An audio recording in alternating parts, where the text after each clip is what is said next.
वासुदेवाय तस्मै इष्टदेव स्वरूपिणे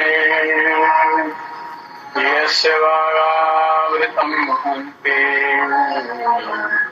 विषं संसारसङ्गितम्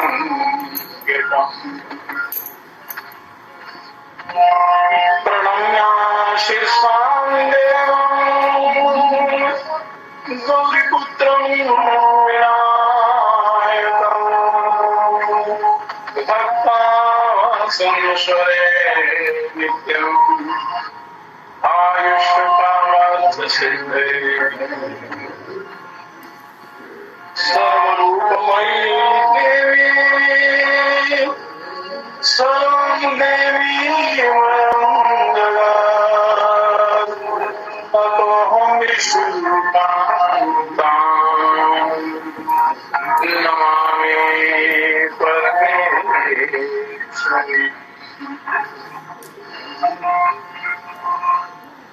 नमामि यामिनीनाथ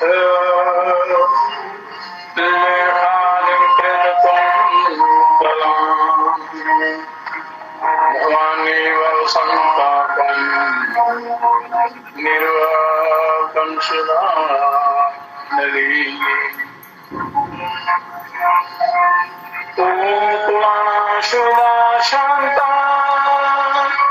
सर्वदा कुवर्धना आयुर्वलयशो कुलदेव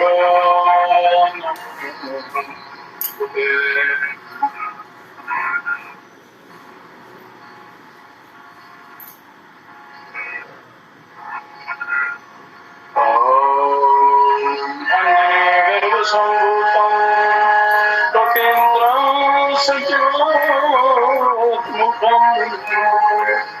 रामप्रिय नमस्तु अनुवदरक्ष सद्गुरु।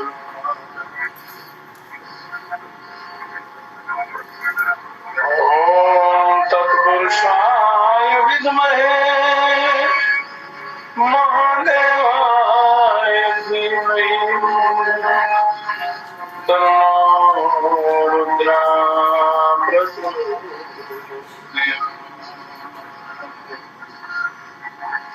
ॐ पूर्णमदा पूर्णमिदं पूर्णात् पूर्णमुदच्यते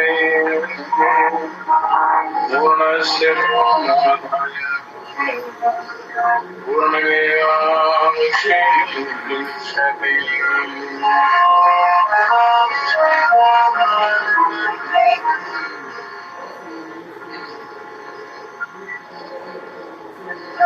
कर्ता करे न कर सके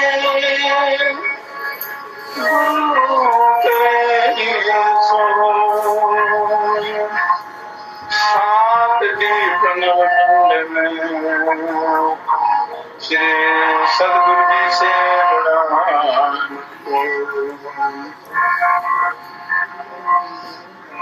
सुवर्ण सुरत लगाए मुख से कशो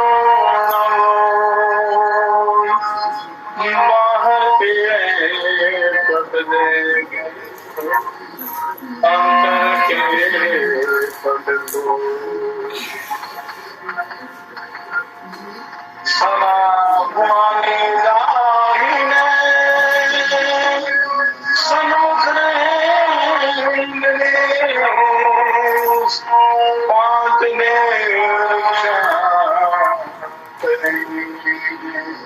ब्रह्मा विष्णु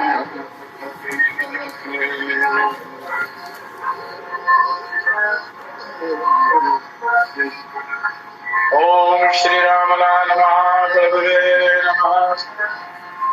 ओम श्री नित्यानंद सिद्ध योगिने नमः। ओम श्री चंद्रमौल सद्गुरुवे नमः। ओम श्री हरि भक्त चैतन्य परम गुरुवे नमः। ओम श्री सिद्ध योगिने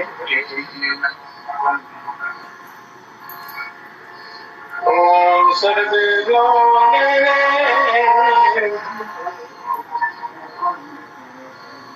मातृपितृ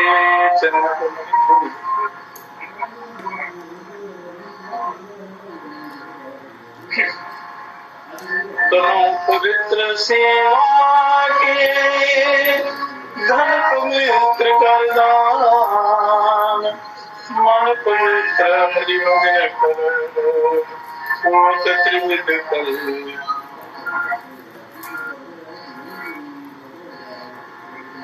राम राम जपते रहो जब लग गट में प्राण तब दीन गया हम लगे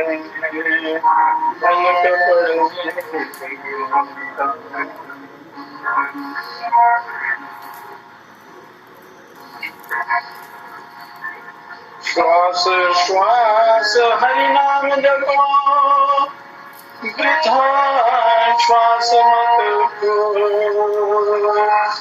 माने श्वास का आना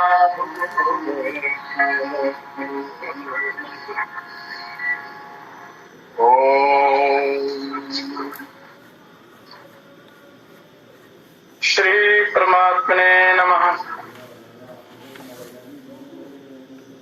परम पवित्र प्रभु प्रेमियों, श्वास श्वास हरि नाम जप वृथा श्वास मत खोए ना जाने इस श्वास का आना होए ना होए। अनमोल मोती अनमोल हीरे आपको मिले हैं, श्वास रूपी हीरे।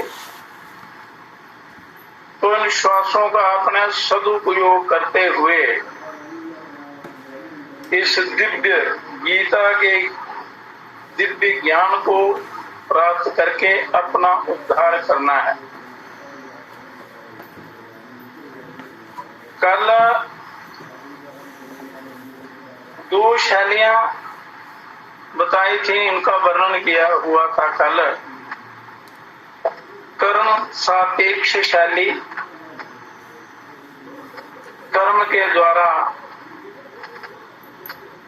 जो साधना की जाती है अभ्यास के द्वारा,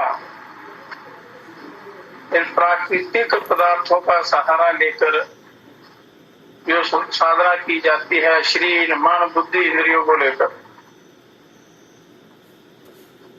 तो वो आदि अंत वाली।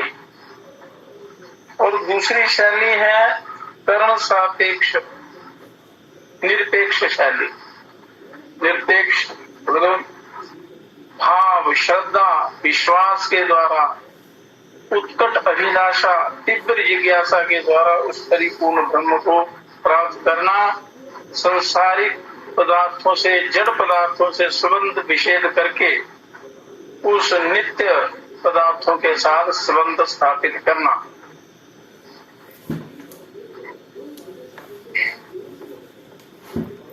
अब गीता में 3 योग बताए थे कल, कर्म योग, ज्ञान योग, भक्ति योग। तीनों ही साधन कर्म निरपेक्ष अर्थात स्वयं से होने वाले हैं। इसमें किसी कर्म की आवश्यकता नहीं पड़ती, क्रिया योग की आवश्यकता नहीं पड़ती, प्राकृतिक पदार्थों की आवश्यकता नहीं पड़ती। ये स्वयं से होने वाले योग हैं तीनों। गीता में योग बताए हैं कर्म योग, ज्ञान योग, भक्ति योग। तीनों ही ये योग स्वयं से होने वाले, और जो स्वयं से होने वाले होते हैं उनका कभी व्यतुत्थान नहीं होता, उनका कभी पतन नहीं होता, उनकी अवनति नहीं होती, उन्नति होती है। कारण ये है कि क्रिया और पदार्थ ये अपने और अपने लिए नहीं है, ये दूसरों के हैं, दूसरों की सेवा के लिए हैं। जैसे मैं शरीर नहीं हूं और शरीर मेरा नहीं है, मैं भगवान का हूं और भगवान मेरे हैं। इस प्रकार विवेक पूर्वक किया गया विचार अथवा जो विवेक पूर्वक मान्यता होती है उसमें अभ्यास नहीं है।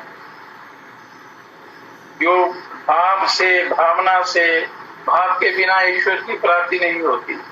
भाव से, श्रद्धा से, तीव्र जिज्ञासा से और जड़ पदार्थों के संबंध विशेष से जो प्राप्ति होती है उसमें अभ्यास नहीं है, क्योंकि इसमें जड़ता से संबंध विच्छेद है। जैसे माना हुआ संबंध है संसारिक पदार्थों से, अगर उस असत्य मान्यता को आप त्याग कर दें, जो सत्य मान्यता है उसको अपना लें, तो उस इन जड़ पदार्थों से संबंध विच्छेद हो जाता है और उस निराकार परिपूर्ण ब्रह्म का साक्षात्कार हो जाता है।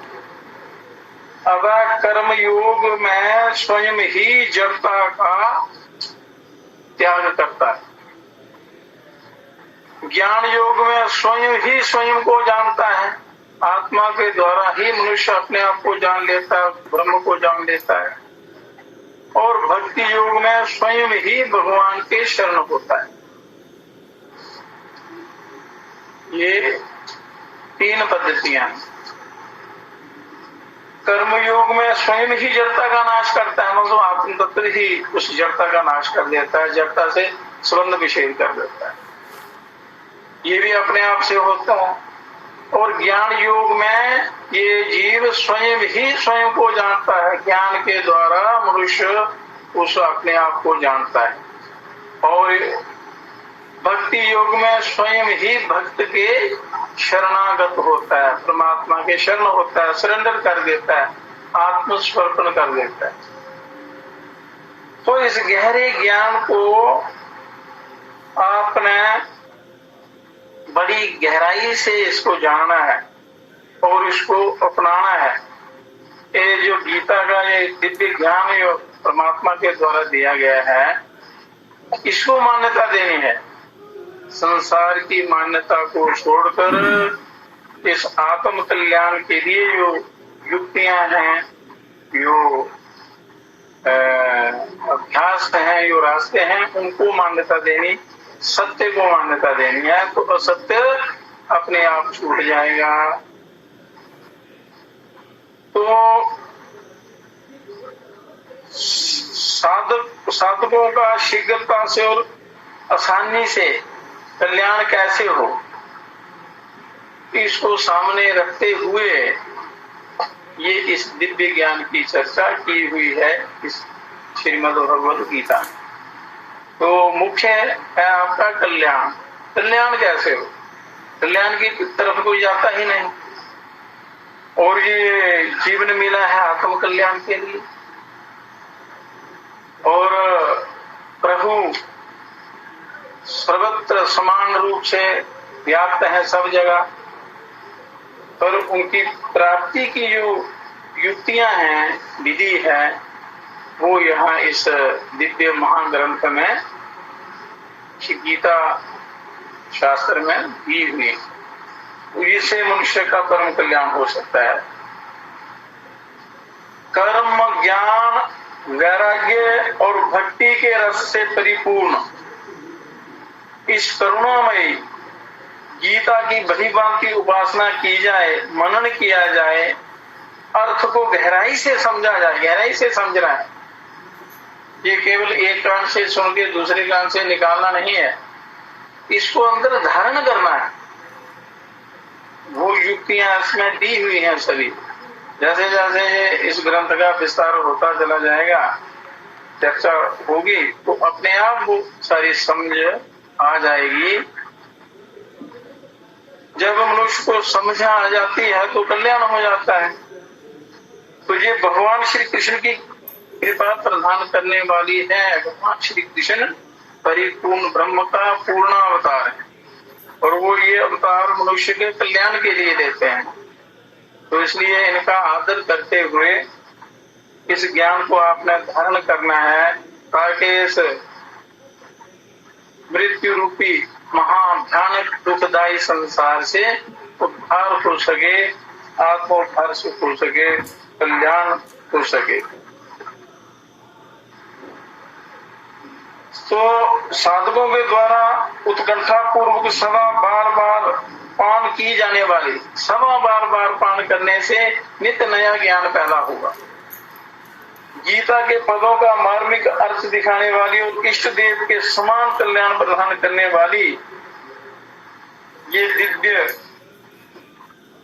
ज्ञान अमृत संजीवनी निरंतर वृद्धि को प्राप्त हो, सबको दिव्य ज्ञान प्राप्त हो, सभी लोग इसका बार बार अभ्यास करें, मनन करें, चिंतन करें, तो इससे परम कल्याण हो जाता है, परमानंद की प्राप्ति हो जाती है, ईश्वर की प्राप्ति होती है। अब गीता के पहले अध्याय का ये पाठ शुरू होगा, कथा होगी, तो बड़े अपने हृदय की गहराई से इसको आपने धारण करना है। गजाननं भूतगणाधिसेवितं कपितजम्बू फलचारु अक्षरम् उमासुतं शोभिनाशकारकं नमामि विघ्नेश्वर पादपङ्कजम्। ध्यान अभ्यास वशीकृतेन मनसा तन्निर्गुणं निष्क्रियम् ज्योतिः किंचन योगिनो यदि परम पश्यन्ति पश्यन्तु ते।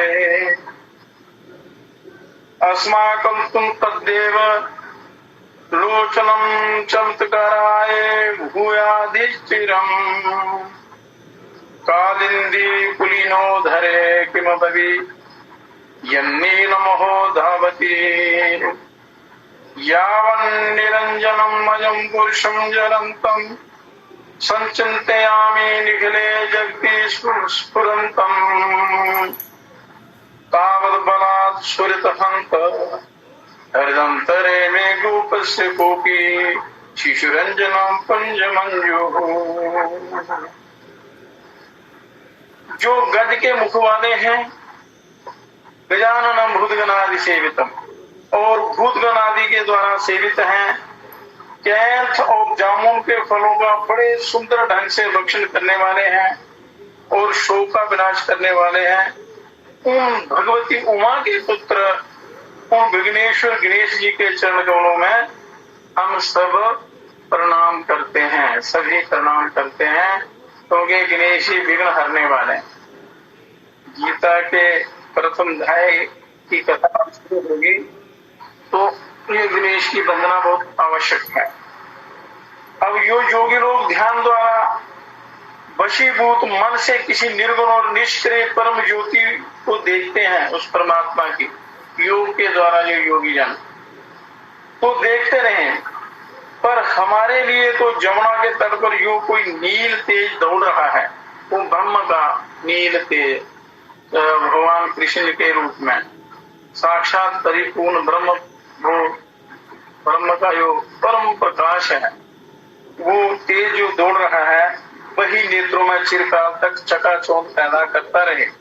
वो कैसा नील तेज है, जैसे चढ़ते हुए सूर्य को आप देखें, जब सूर्योदय का समय होता है, तो सूर्य जब निकलते हैं, तो उस समय यदि टकटकी लगाकर आप उनको देखें सूर्य नारायण को, तो एक नीला तेज आपको दिखाई देगा, और उसके आगे पीछे एक सिंदूरी रंग का प्रकाश भी दिखाई देता, और बीच में नीला प्रकाश, नील तत्व, वो ब्रह्म का प्रकाश है, वही आत्मा का स्वरूप है। आत्मा का रंग भी वैसा ही है, जैसे चढ़ते हुए सूर्य को आप देखते हैं, तो उस समय प्रकाश की जो सूर्य की किरणें हैं वो शांत होती हैं और वो पूरा तेज दिखाई देता है। ये जिस दिन सूर्योदय हो, दिन साफ हो, मौसम ठीक हो, तो चढ़ते हुए सूर्य को आप देखें,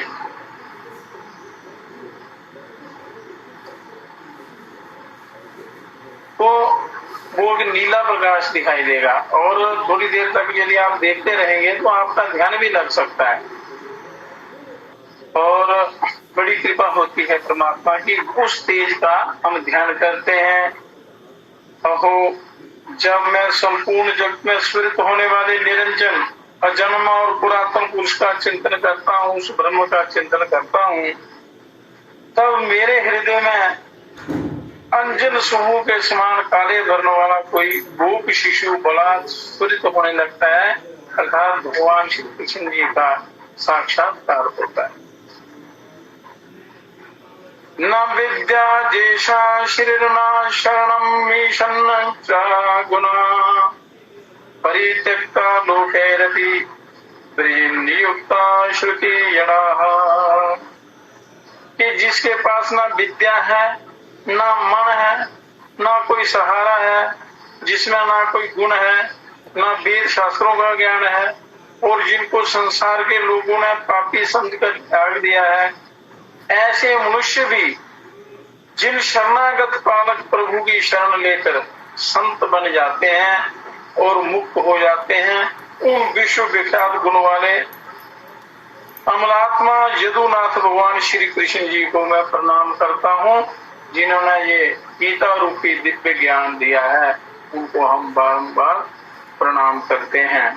और जिन करुणा सिंधु भगवान की करुणा से लेश मात्र बालक ध्रुव ने अपनी इष्ट वस्तु को प्राप्त करके श्रेष्ठ पुरुषों के लोगों को प्राप्त किया, दरिद्र सुदामा ने लक्ष्मी को प्राप्त किया, अजामिल आदि पापियों ने मुक्ति को प्राप्त किया, और गोवर्धन पर्वत भी पूज्य हो गया। उन शरणागत भक्तों को अभिष्ट वस्तु देने वाले शरण्य भगवान माधव का मैं नित्य भजन करता हूँ, क्योंकि कोई भी काम करना हो तो सबसे पहले प्रार्थना की जाती है। संसार में कोई भी काम करना हो, ध्यान साधना पूजा पाठ संसार का कोई काम करना हो तो प्रभु का चिंतन किया जाता है, प्रार्थना की जाती है। तो प्रार्थना से आधी साधना हो जाती है। जो वसुदेव जी के पुत्र दिव्य रूपधारी कंस और चाणूर का नाश करने वाले और देवकी जी के लिए परम आनंद स्वरूप हैं, उन जगत गुरु भगवान श्री कृष्ण की मैं वंदना करता हूँ। वसुदेवं सुदेवं कंस चाणूर मर्दनम देवकी परमानंदम कृष्णं वंदे जगत गुरु। नारायणं नमस्कृत्यं नरं चैव नरोत्तमं देवी सरस्वती व्यासं ततो जयम् उदीरयेत। के भगवान श्री कृष्ण और मनुष्यों में श्रेष्ठ अर्जुन को तथा सरस्वती और वेद व्यास जी को नमस्कार के फिर महाभारत का या इस भागवत का कथन करना चाहिए। जो वसुदेव जी के पुत्र दिव्य रूपधारी कंस और चाणूर का नाश करने वाले और देवकी जी के लिए परम आनंद स्वरूप है, उन जगत गुरु भगवान श्री कृष्ण की मैं वंदना करता हूँ। तो इन सब की वंदना के बाद इस दिव्य ज्ञान का वर्णन शुरू करना चाहिए। ओम श्री परमात्मने नमः। गीता के पहले अध्याय का प्रारंभ ये ज्ञान शुरू करते हैं। ये ज्ञान कहाँ से शुरू हुआ? ये महाभारत के वन पर्व में इसका वर्णन है। पांडवों ने 12 वर्ष का वनवास और 1 वर्ष का अज्ञातवास समाप्त होने पर जब प्रतिज्ञा के अनुसार अपना आधा राज्य मांगा धृतराष्ट्र से, तब दुर्योधन ने आधा राज्य तो क्या, तीखी सुई की नोक जितनी जमीन भी बिना युद्ध के देनी स्वीकार नहीं की। तुझे गीता का ज्ञान युद्ध की परिस्थिति में भी कल्याण करने वाला है। अतः पांडवों ने माता कुंती की आज्ञा के अनुसार युद्ध करना स्वीकार कर लिया। माता ने आज्ञा दी, कुंती ने। तो इस प्रकार पांडवों और कौरवों का युद्ध होना निश्चित हो गया और उसके अनुसार दोनों ओर से युद्ध की तैयारी होने लगी। महर्षि वेद व्यास जी का धृतराष्ट्र पर बहुत स्नेह था। व्यास जी का उस स्नेह के कारण उन्होंने धृतराष्ट्र के पास आकर कहा कि युद्ध होना और उसमें क्षत्रियों का महान संहार होना अवश्यम भावी है। ये निश्चित है कि इनका संहार होगा, इसे कोई टाल नहीं सकता। यदि तुम युद्ध देखना चाहते हो तो मैं तुम्हें दिव्य दृष्टि दे सकता हूं, क्योंकि योग में ऐसे बड़ी दिव्य युक्तियां हैं, ऐसे साधन हैं जिनसे मनुष्य दिव्य ज्ञान को प्राप्त कर त्रिकाल दृष्टा हो सकता है। तो व्यास जी ने कहा कि मैं ऐसी दिव्य दृष्टि देता हूं जिससे तुम यहीं बैठे बैठे युद्ध को अच्छी तरह से देख सकते हो। इस पर धृतराष्ट्र ने कहा कि हे प्रभु, मैं जन्म भर अंधा रहा, अब अपने कुल के संहार को मैं देखना नहीं चाहता अपनी आंखों से, परंतु युद्ध कैसे हो रहा है ये समाचार जरूर सुनना चाहता हूं।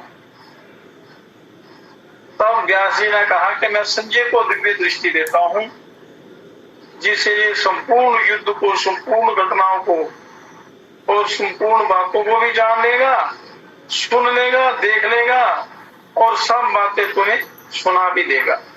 ऐसा कहकर व्यास जी ने संजय को दिव्य दृष्टि प्रदान की। ऐसे ही जो समर्थ गुरु होते हैं, जो शिष्य अगर दिव्य दृष्टि चाहते हैं, आत्म कल्याण चाहते हैं, तो वो सिद्ध महापुरुष वो अपने उस योग्य शिष्य को वो दिव्य दृष्टि देते हैं। पर उसके लिए उसके योग्य बनना चाहिए, मनुष्य उसका पात्र होना चाहिए। पोषे नर के पेट में रहे न बड़ी बात, आध शेर के पात्र में कैसे शेर समाप्त। तो योग्यता होनी चाहिए, उस दिव्य तेज को, उस ज्ञान को धारण करने की शक्ति होनी चाहिए, साधना होनी चाहिए। तो निश्चित समय के अनुसार कुरुक्षेत्र में युद्ध आरंभ हुआ।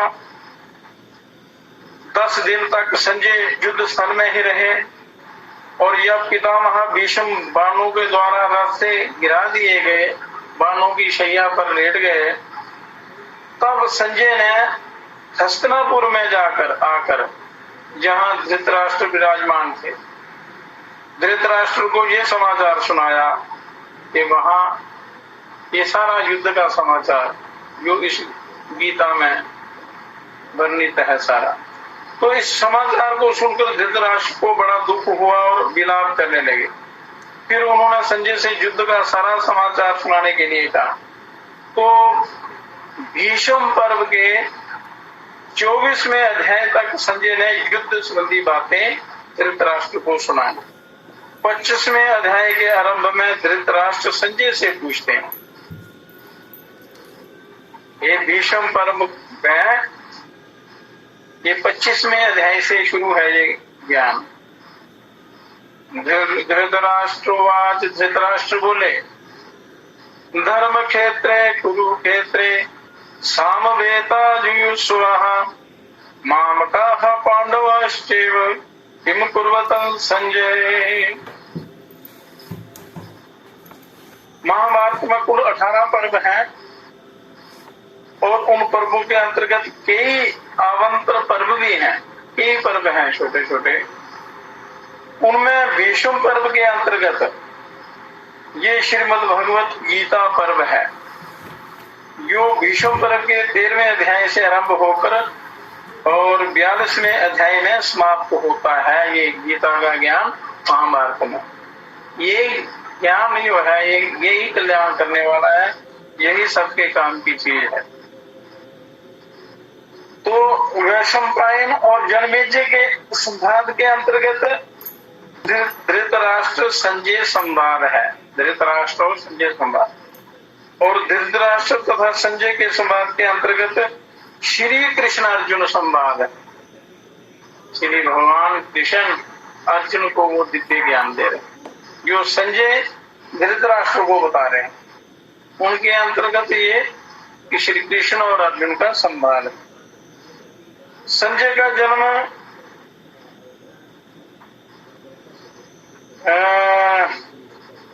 गवलगन नामक सूत से हुआ था और मुनियों के समान ज्ञानी और धर्मात्मा थे संजय। तो धृतराष्ट्र के मंत्री भी थे। संजयो मुनि कल्पस्तु यज्ञ सूतो गवलगनाथ, महाभारत में ये वर्णन है इसका सारा।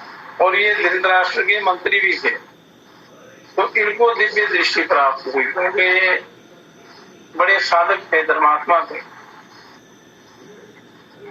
अब कहते हैं धर्म क्षेत्रे कुरुक्षेत्रे साम्वेतायुष्वा माम कहा पांडवाश्चैव किम कुर्वन्तु संजय। धर्म क्षेत्रे, इस शब्द का क्या अर्थ है? धर्म क्षेत्रे कुरुक्षेत्रे, पहला श्लोक है गीता का कि कुरुक्षेत्र में देवताओं ने यज्ञ किया था, इसका नाम कुरुक्षेत्र क्यों पड़ा और धर्म क्षेत्र क्यों कहते हैं इसको? राजा कुरु ने भी यहाँ तपस्या की थी और यज्ञादि धर्ममय कार्य होने से तथा राजा कुरु की तपस्या भूमि होने से इसको धर्म भूमि कुरुक्षेत्र कहा गया, धर्म भूमि। और ये अपनी कुरुवंशों की भूमि है और ये केवल लड़ाई की भूमि ही नहीं है, ये लड़ाई की भूमि नहीं है। लोग इसको लड़ाई की भूमि मानते हैं पर ये लड़ाई की भूमि नहीं है, प्रत्युत तीर्थ भूमि भी है। कुरुक्षेत्र तीर्थ भूमि है। आज भी लोग कुरुक्षेत्र में पूजा पाठ तर्पण इत्यादि करने जाते हैं, यज्ञ दर्शन करने, तीर्थ करने जाते हैं। तो ये धर्म क्षेत्र भी है, धर्म करने का क्षेत्र है, इसलिए कुरुक्षेत्र भी कहते हैं, जिसमें प्राणी जीते जी पवित्र कर्म करके अपना कल्याण कर सकते हैं। ऐसा इस स्थान का महात्म्य है, क्योंकि ये एक तीर्थ है। तीर्थों में प्राण जाने से, शरीर छोड़ने से कर्म गति होती है, तो इसलिए युद्ध के लिए भी इस क्षेत्र को चुना गया था। तो इस तरह लौकिक और पारलौकिक सब तरह का लाभ हो जाए, मतलब संसारिक भी लाभ हो जाए और पारलौकिक लाभ भी हो जाए, ऐसा विचार करके और श्रेष्ठ पुरुषों की सम्मति लेकर ही युद्ध के लिए ये भूमि चुनी गई है। तो युद्ध में ही ये दिव्य ज्ञान दिया गया। ये भगवान श्री कृष्ण जी ने ये आत्म कल्याण के लिए ज्ञान दिया है। आत्म कल्याण की इच्छा से ही ये सारे युद्ध की सारी कथा लिखी गई। संसार में प्राय 3 बातों को लेकर लड़ाई होती है और वो कौन सी बातें हैं? 3, भूमि, धन और स्त्री। यदि मनुष्य इनसे परे हट जाए तो लड़ाई होती ही नहीं, संसार अंदर प्रवेश नहीं कर सकता, अंतःकरण पवित्र रहता है और उस जीव का बड़ा जल्दी उद्धार हो जाता है। तो भूमि, दान और स्त्री ये लड़ाई के 3 कारण हैं। तो उन तीनों में भी महाराजाओं का आपस में लड़ना मुख्यतः जमीन को लेकर होता है। जमीन पर अधिकतर लड़ाई जमीन पर ही होती है। तो यहाँ धर्म क्षेत्र को कुरुक्षेत्र का भी नाम दिया, क्यों दिया है? कि जमीन को लेकर लड़ने में है, क्योंकि जहां जमीन को लेकर ही लड़ाई हुई है तो कुरुवंश में धृतराष्ट्र और पांडु के पुत्र सब एक हो जाते हैं और कुरुवंशी होने से दोनों का कुरुक्षेत्र में अर्थात राजा कुरु की जमीन पर समान हक लगता है, बराबर हक लगता है। तो इसलिए कौरवों द्वारा पांडवों को उनकी जमीन ना देने के कारण दोनों जमीन के लिए लड़ाई करने के लिए आए हुए। मतलब ये महाभारत हुआ, महाभारत से ये सीख मिलती है मनुष्य को कि कभी भी ये नाशवान पदार्थों के लिए कभी भी लड़ाई नहीं करनी चाहिए। तो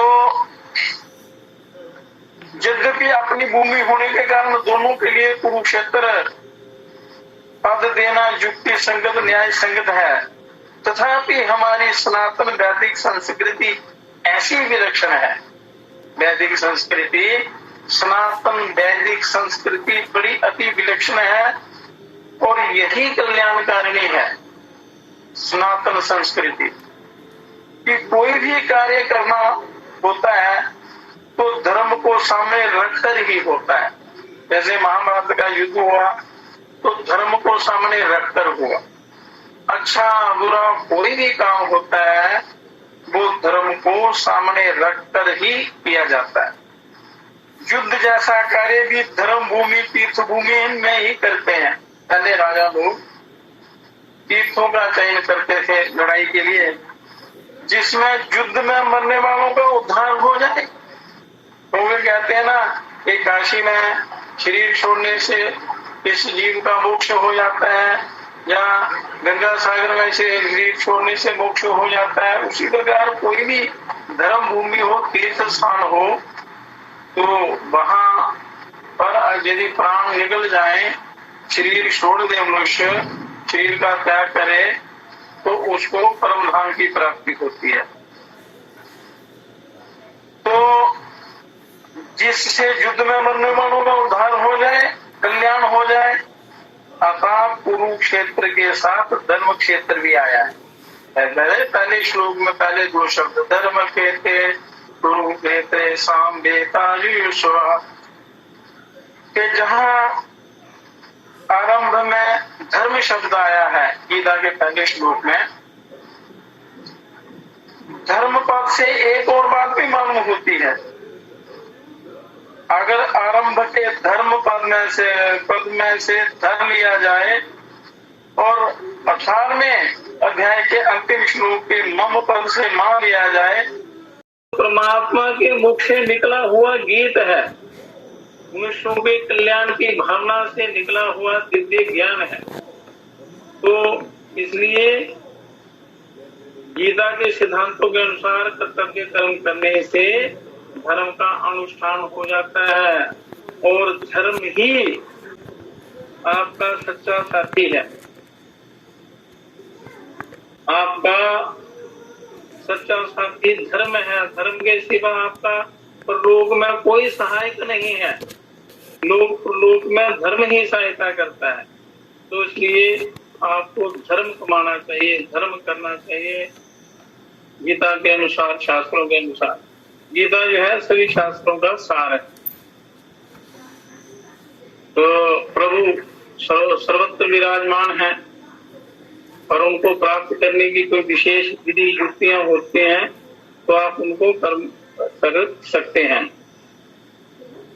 अब धर्म क्षेत्र कुरुक्षेत्र, इन पदों से सभी मनुष्यों को ये शिक्षा लेनी चाहिए कि कोई भी काम करना हो तो वह धर्म को सामने रख कर ही करना चाहिए। तो आपसे पाप नहीं होगा, तो धर्म ही धर्म होगा। अगर धर्म को प्रधानता देंगे तो आप धर्म ही करेंगे। अगर युद्ध भी करेंगे तो भी धर्म के लिए करेंगे। अगर पांडवों ने युद्ध किया तो धर्म की रक्षा के लिए किया। वो संसार में आसक्त हो गए थे कौरव, तो इसलिए वो संसार की तरफ से अधर्म युद्ध लड़ रहे थे, अधर्म के लिए लड़ रहे थे, पाप के लिए। तो उनका पतन हुआ, धर्म की विजय हुई। तो इसलिए कोई भी काम धर्म को सामने रखकर करना चाहिए, अधर्म को सामने रखकर नहीं करना चाहिए, पाप को सामने रखकर नहीं करना चाहिए। प्रत्येक कार्य सबके हित की दृष्टि से करना चाहिए। कोई भी काम हो वो दूसरों की भलाई की दृष्टि से करना चाहिए, दूसरों को नुकसान पहुंचाने की दृष्टि से नहीं, इच्छा से नहीं, पाप की इच्छा से नहीं। कोई भी कर्म आप करते हैं कि जिससे दूसरे का भला हो, सबका हित हो, सबका कल्याण हो, ऐसी भावना रखनी चाहिए। सर्वे भवन्तु सुखिनः सर्वे सन्तु निरामया, ऐसा ये सारे श्लोक बोलते हैं, पर उस पर अमल भी करना चाहिए। केवल अपने सुख आराम की दृष्टि से नहीं और कर्तव्य के विषय में शास्त्रों को सामने रखना चाहिए। जब आप किसी दुविधा में फंस जाएं, निर्णय ना ले सके, तो क्या करना? शास्त्रों के सिद्धांतों को आगे रखना, शास्त्रों को सामने रखकर फिर आपने निर्णय लेना है। गीता के 16वें अध्याय का 44वां श्लोक है। ये आगे जब उसका वर्णन होगा तो विस्तार से आपको बताएंगे। ये पहले 2 शब्दों का अर्थ हुआ धर्म क्षेत्र कुरुक्षेत्र। लोग श्लोक पढ़ के उसका थोड़ा सा अर्थ पढ़ लेते हैं, पर इसके अर्थ को गहराई से धारण करना चाहिए। तो एक श्लोक में ही सारे शास्त्रों का सार आ जाता है। अब दूसरे 2 शब्द हैं धर्म क्षेत्र कुरुक्षेत्र। सामवेता युयुत्स्वा के राजाओं के द्वारा बार बार संधि का प्रस्ताव रखने पर भी दुर्योधन ने संधि करना स्वीकार नहीं किया। बार बार समझाने पर भी मनुष्य नहीं समझता है तो फिर उसका पतन निश्चित होता है। बस शास्त्र बार बार कहते हैं कि उठो, जागो और चिंतन करो, आत्मोद्धार करो, कल्याण करो, शास्त्रों की बात मानो। इतना ही नहीं, भगवान श्री कृष्ण के कहने पर भी मेरे पुत्र दुर्योधन ने स्पष्ट कह दिया कि बिना युद्ध की मैं तीखी हुई कि नोक जितनी जमीन भी पांडवों को नहीं दूंगा। क्योंकि जब मनुष्य को इस संसार के पदार्थों से आसक्ति हो जाती है, फिर वो धर्म अधर्म नहीं देखता है, वो देखता है कि मुझे ये वस्तु कैसे प्राप्त हो, छल से, कपट से, बेईमानी से, धर्म से, अधर्म से। तो वो फिर उस अधर्म में फंस जाता है, वो धर्म को आगे रखकर नहीं चलता। तब मजबूर होकर पांडवों ने भी युद्ध करना स्वीकार किया है। ऐसे नहीं किया कि उन्होंने स्वार्थ के लिए नहीं किया, स्वार्थ और निस्वार्थ भाव से। स्वार्थ भाव से किया गया कर्म तो मृत्यु को देता है, जन्म मरण को देता है और संसार के चक्कर में डाल देता है। और निस्वार्थ भाव से किया गया धर्म कर्म जो है वो कल्याण करता है। इसलिए कोई भी आप कर्म करते हैं निस्वार्थ होकर करें और शास्त्रानुसार करें। कर्म क्या है, अकर्म क्या है, उसको भली भांति जानकर आपने अपने कर्तव्य कर्म को करना है, धर्म को सामने रखकर करना है। तो इस प्रकार धृतराष्ट्र कहते हैं कि मेरे पुत्र और पांडु पुत्र दोनों ही सेनाओं के सहित युद्ध की इच्छा से इकट्ठे हुए हैं। असंख्य लाखों करोड़ों संख्या में वो सेनाएं थी। तो दोनों सेनाओं में युद्ध की इच्छा रहने पर भी दुर्योधन में युद्ध की इच्छा विशेष रूप से थी। दुर्योधन में थी क्योंकि मैं पांडवों को भूमि नहीं दूंगा, सारा कुछ मैं ही ले लूंगा, उनको कुछ नहीं दूंगा। तो इस प्रकार उसमें युद्ध की इच्छा ज्यादा थी और उसको अभिमान भी था, अहंकार भी था कि युद्ध में मैं जीत जाऊंगा। तो उसका मुख्य उद्देश्य राज्य प्राप्ति ही था, उद्देश्य कुछ और होना चाहिए था। उद्देश्य तो ईश्वर प्राप्ति होना चाहिए था, पर उसका राज्य प्राप्ति ही था। जैसे ये मनुष्य जो है संसार के पदार्थों की प्राप्ति की इच्छा करते हैं, सारा जीवन लगा देते हैं उस ईंट पत्थर इकट्ठा करने में, धन कमाने में, मिलता कुछ भी नहीं, सुख जरा भी नहीं मिलता। जिसके लिए समय और सामर्थ्य और ये शरीर आपको मिला है वो एक जरा भी कर्म नहीं करते, इसलिए मनुष्य बारंबार जन्म मरण के चक्कर में पड़ता है। तो वह राज्य प्राप्ति धर्म से हो चाहे अधर्म से हो, न्याय से हो चाहे न्याय से विहित रीति से हो या निषिद्ध रीति से, किसी भी तरह से हमें राज्य मिलना चाहिए। जैसे मनुष्य धन का लालची मनुष्य जो वो क्या इच्छा करता है कि धन चाहिए उसे, चाहे कोई भी कर्म करना पड़े, शरीर भी क्यों ना बेचना पड़े, धर्म अधर्म की वो परवाह नहीं करता। वो देखता है कि मुझे धन का हिस्से आता है, तो अनुचित कर्म भी कर देता है। तो वही स्थिति दुर्योधन की थी, ऐसा उसका भाव था। इसलिए विशेष रूप से दुर्योधन का पक्ष ही युद्ध की इच्छा वाला था। पांडवों में इच्छा नहीं थी युद्ध की, पर मजबूरन उनको युद्ध करना पड़ा धर्म की रक्षा के लिए, अधर्म का नाश करने के। तो पांडवों में क्या था, धर्म की मुख्यता थी,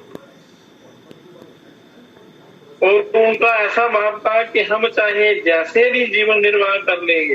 अर्जुन कहते हैं बार बार के प्रभु मैं युद्ध नहीं करूंगा, युद्ध नहीं करूंगा। उनके अंदर भाव था कि हम जैसे कैसे भी निर्वाह कर लेंगे, अपने धर्म में बाधा नहीं आने देंगे, क्योंकि धर्म ही सच्चा साथी, सच्चा मित्र है मनुष्य के कल्याण।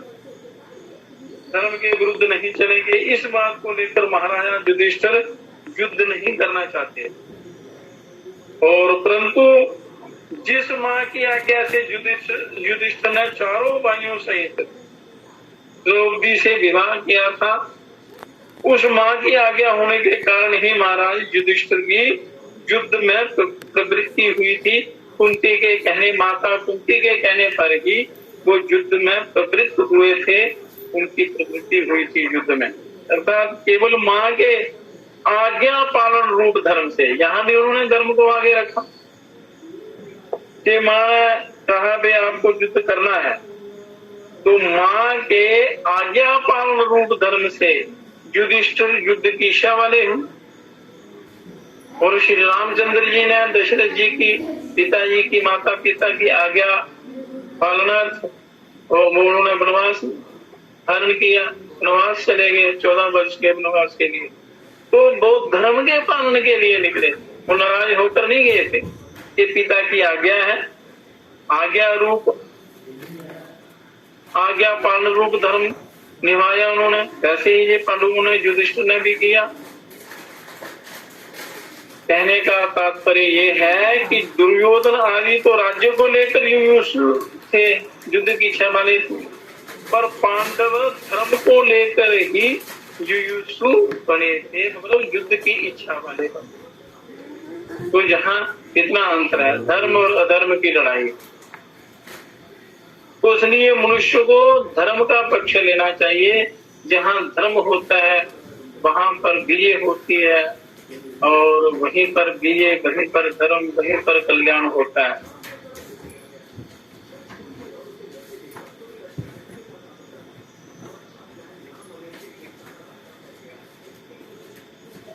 तो तात्पर्य ये है, अगला श्लोक का है कि माम का पांडवश्चय, इसी श्लोक का ये पद है कि पांडव धृतराष्ट्र को अपने पिता के बड़े भाई होने से पिता के समान समझते थे पांडव, पर कौरव ऐसा नहीं समझते थे। कौरव तो उनको अपना शत्रु मानते थे, पर पांडव उनको अपने पिता के समान मानते थे और उनकी आज्ञा का पालन करते थे। बड़ों की आज्ञा पालन से परम कल्याण होता है। तो आज्ञा का उल्लंघन करने से पतन होता है, जीवन नष्ट हो जाता है, कल्याण नहीं होता। तो धृतराष्ट्र के द्वारा अनुचित आज्ञा देने पर भी पांडव उचित अनुचित का विचार ना करके उनकी आज्ञा का पालन करते थे। आज्ञा पालन रूपी धर्म का पालन करते थे। तो अब यहाँ माम का पांडवश्चैव किम कुर्वतः संजय है, पद के अंतर्गत कौरव और पांडव दोनों आ जाते हैं, क्योंकि कौरव और पांडव 5 भाई थे, इसलिए उनको पांडव नाम दिया। जाति तो उनकी एक ही थी, वंश एक ही था।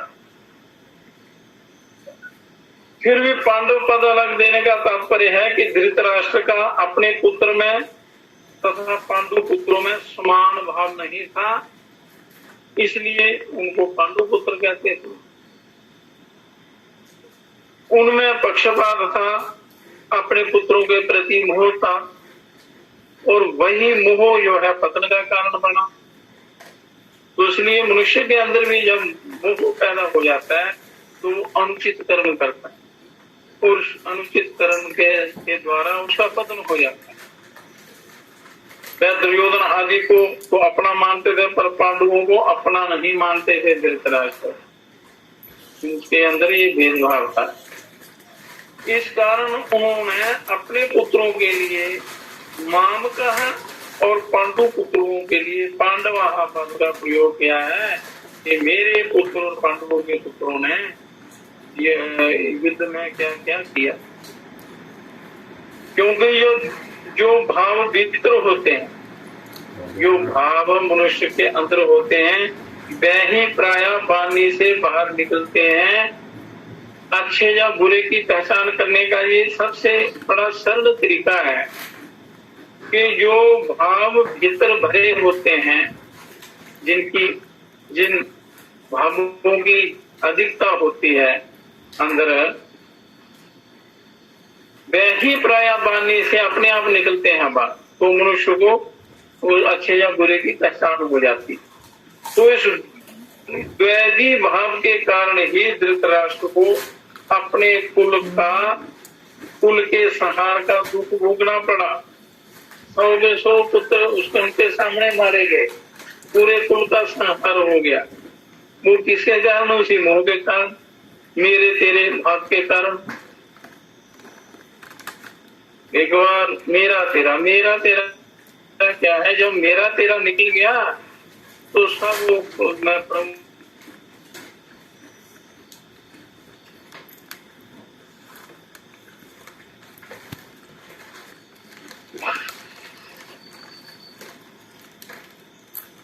तो मोह के कारण, मेरे तेरे भाव के कारण उसको सारे कुल का संहार देखना पड़ा। इससे मनुष्य मात्र को ये शिक्षा लेनी चाहिए कि वह अपने घरों में, मोहल्ले में, गांव में, प्रांत में, देशों में, संप्रदाय में वैधी भाव ये अपने हैं, ये दूसरे हैं, ऐसा भाव ना रखे।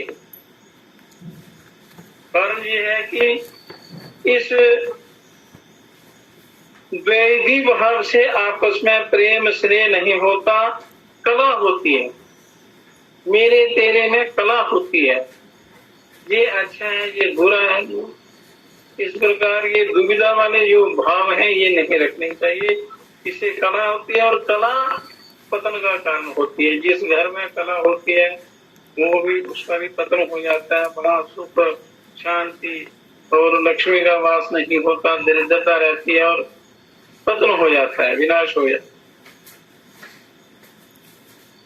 पांडव तो बड़े धर्मात्मा हैं, अतः उन्हें युद्ध नहीं करना चाहिए था, परंतु वे भी युद्ध के लिए रणभूमि में आ गए। तो वहां आकर उन्होंने क्या किया? वो कहते हैं, धृतराष्ट्र संजय से पूछते हैं, माम का और पांडवा, मेरे और पांडव के पुत्रों में, इनमें से पहले माम का पद का उत्तर संजय आगे के श्लोक से देंगे। आगे जो श्लोक हैं वो उसका इनका वर्णन आगे से करेंगे।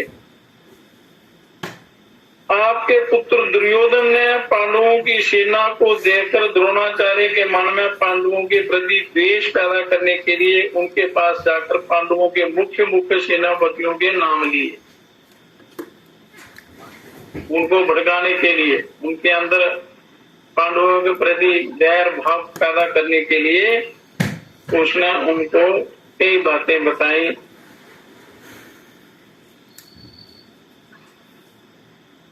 तो दुर्योधन अपने राज्य प्राप्ति की इच्छा से, स्वयं की इच्छा से युद्ध करने के लिए तत्पर हुआ। युधिष्ठिर जो है अपनी माता कुंती की आज्ञा पालन रूपी धर्म की उसकी रक्षा के लिए उन्होंने उनकी आज्ञा का पालन किया। तो कहते हैं कि माता कुंती बड़ी सहनशील थी, कष्ट से बचकर सुख आराम राज्य आदि चाहना ये बात उनमें नहीं थी, उनमें संसार की इच्छा नहीं थी। माता कुंती के अंदर भक्ति भावना थी, कल्याण की इच्छा थी और बड़ी साधना करती थी। वही एक ऐसी विलक्षण माता थी जिसने भगवान से विपत्ति का ही वरदान मांगा था कि प्रभु मुझे विपत्ति दे, मुझे कष्ट दे, मुझे दुख दे। उसमें सुख की लालसा नहीं थी और परंतु उनके मन में दो बातों को लेकर बड़ा दुख था।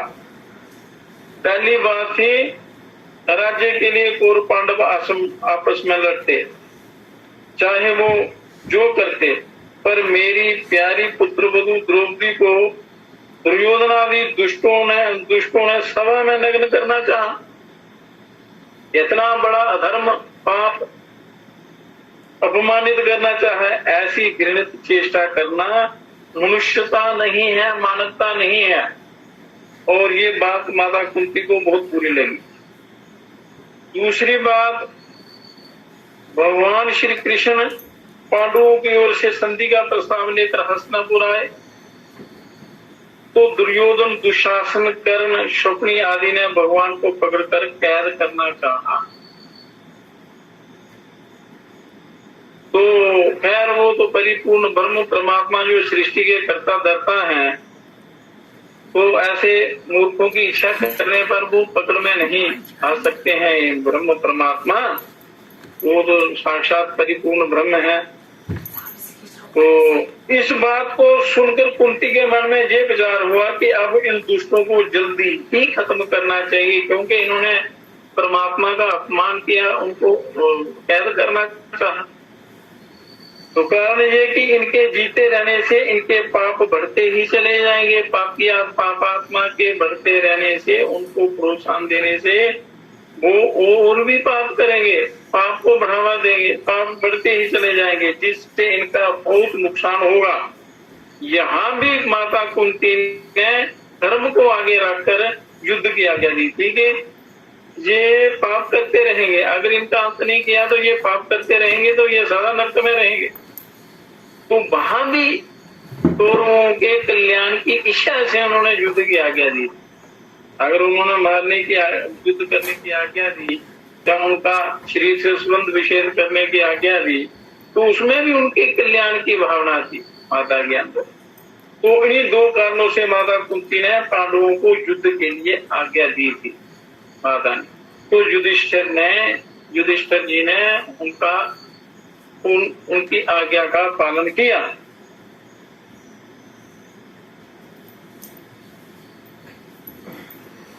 धृतराष्ट्र के मन में द्वैधी भाव था कि दुर्योधन आदि मेरे पुत्र हैं, युधिष्ठिर आदि मेरे पुत्र नहीं हैं।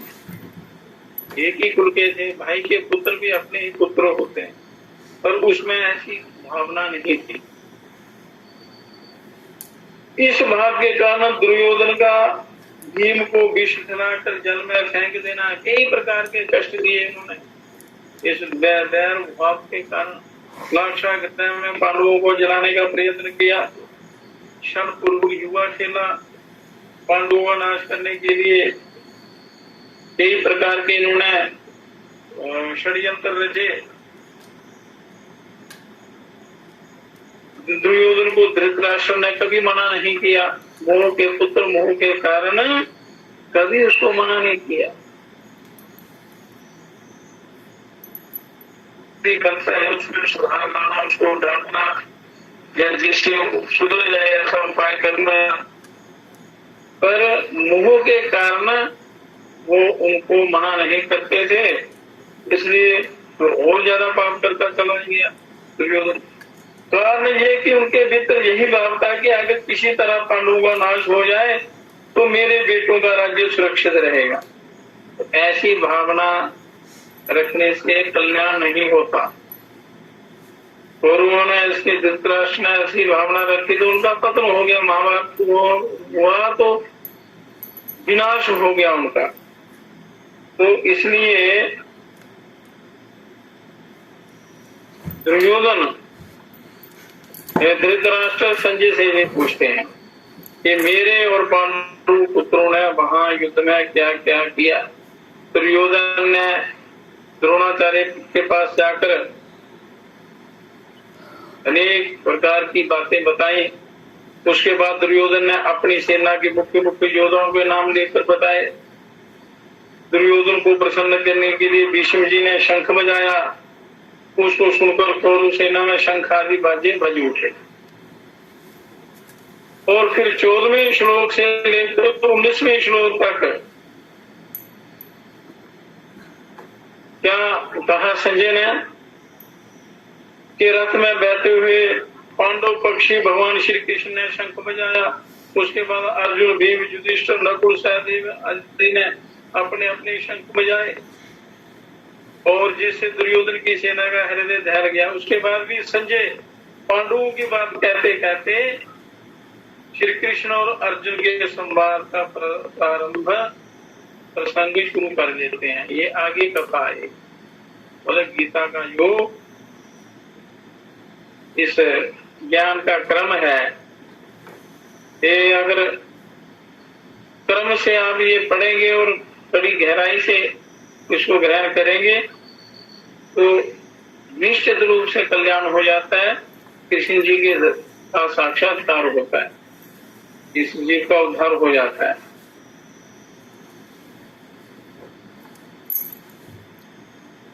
अब मेरे और पांडु के पुत्रों ने क्या किया, जो कि युद्ध कर बैठे। उनको युद्ध नहीं करना चाहिए था। संजय ने सारा समाचार उनको बताया तो कहने लगे कि युद्ध उनको नहीं करना चाहिए था। ऐसी निंदा या आक्षेप भी यही नहीं किया जा सकता, क्योंकि युद्ध तो चल ही रहा था। धृतराष्ट्र के भीतर भी पूछने का भाव नहीं था। जब उन्होंने सुना कि कौरव पक्ष हार रहा है तो वो बड़े दुखी हुए। समय बीतने पर कहने लगे युद्ध नहीं करना चाहिए था। तो पहले युद्ध के लिए ही इन्होंने छूट दी, दुर्योधन को समझाया नहीं। तो अब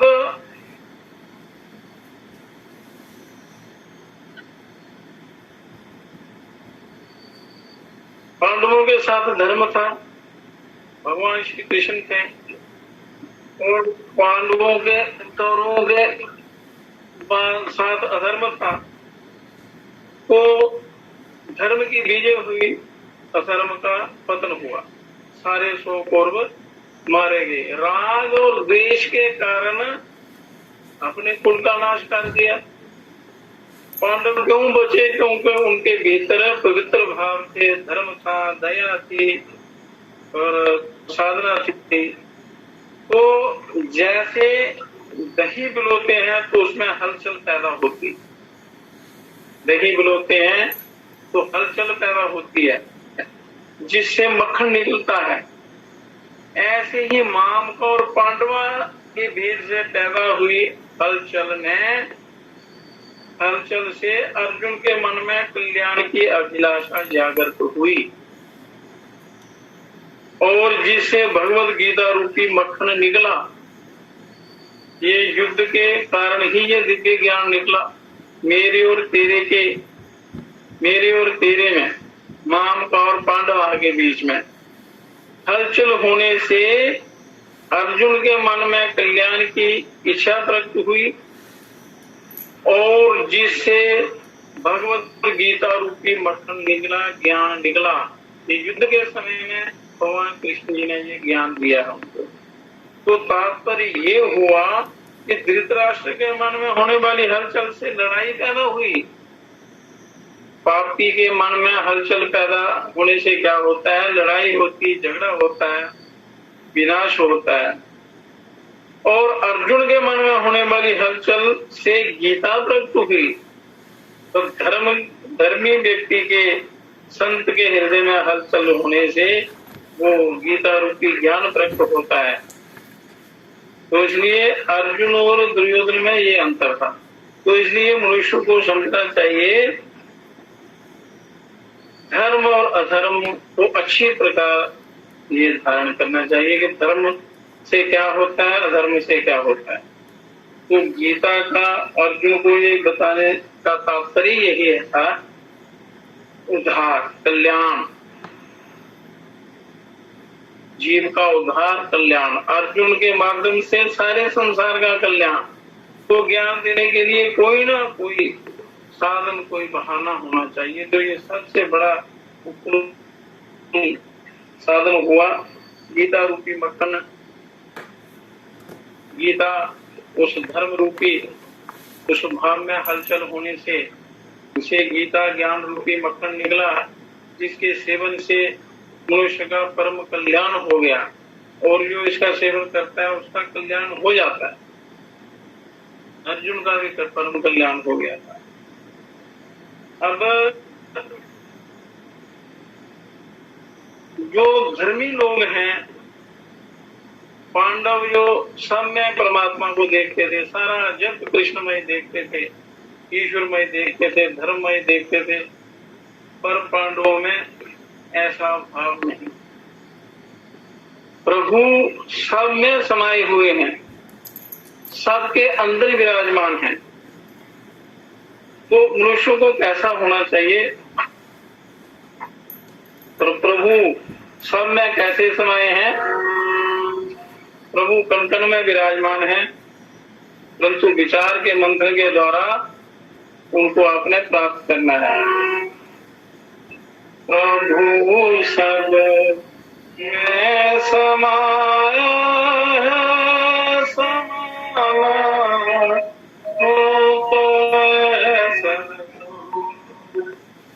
कृष्ण सब में समाया है, समाना हो तो ऐसा हो।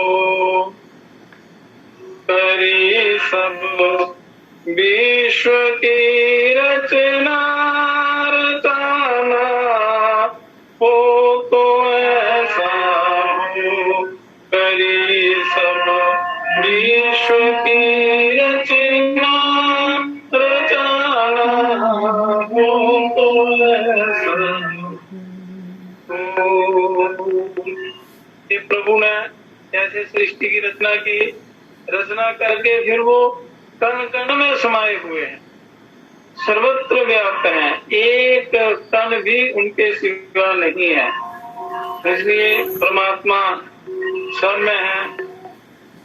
बिना सामान बाहर के, बिना हथियार के कोई बनाए हैं भुवन सारे, बनाना हो तो ऐसा हो। प्रभु सब में समाया है, समाना हो तो ऐसा हो। ये सृष्टि की रचना कैसे करते हैं? बीज से देह की पैदा, बदन से बीज का होना।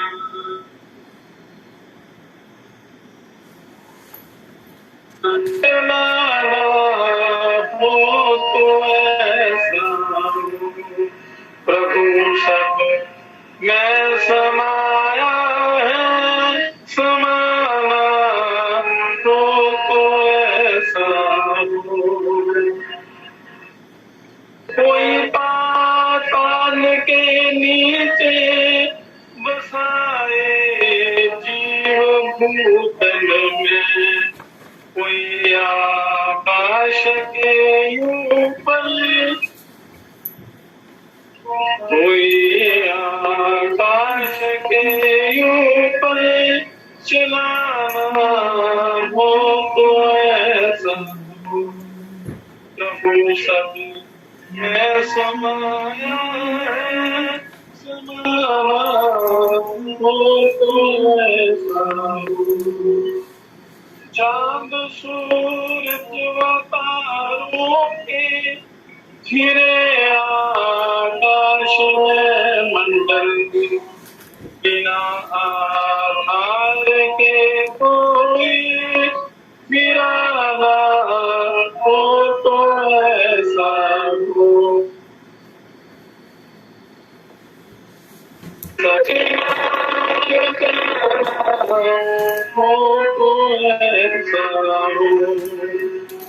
बनाई देह मानुष की, दिए सब भोग में सब।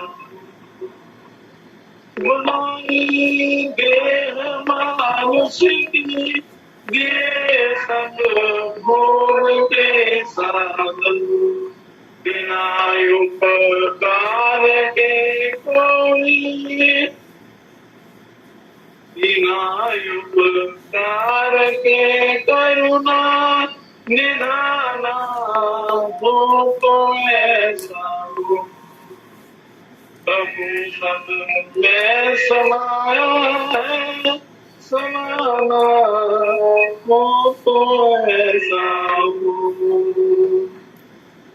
चराचर सर्व जीवन की करे नित पालना पुरुष, करे नित पालना पोषण। सकल संसार का मालिक कहाना हो तो ऐसा हो। प्रभु सब में समाया है, समाना हो तो ऐसा। जगत के आदि से पहले रहे मौजूद आखिर, पिता संसार सारे का पुराना हो तो ऐसा हो। प्रभु सब में समाया है, समाना हो तो ऐसा। शरण में जीव जो आवे, मिटे सब जान माया के। शरण में जीव जो आवे, मिटे सब जान माया के। वो ब्रह्मानंद बंधन से छुड़ाना हो तो ऐसा हो। प्रभु सब में समाया है, समाना हो तो ऐसा। करे सब विश्व की रचना, रचाना हो तो ऐसा।